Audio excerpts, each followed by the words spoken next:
சொல்லாதே பெண்ணே சேலை நெய்வேன் கண்ணே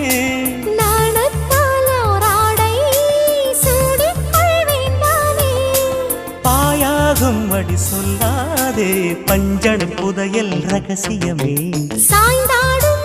சங்கில் துளி பட்டாலும் முத்தாகிடும் முத்துண்டே செம்பூவே பூவே உன் மேகம் நான் வந்தால் ஒரு வழியுண்டோ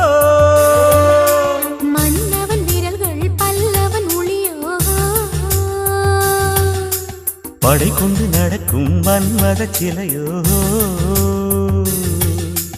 இமைகளும் உதடுகள் ஆகுமோ வெட்கத்தின் விடுமுறை ஆயுளின் வரைதானோ செம்பூவே பூவே உன் மேகம் நான்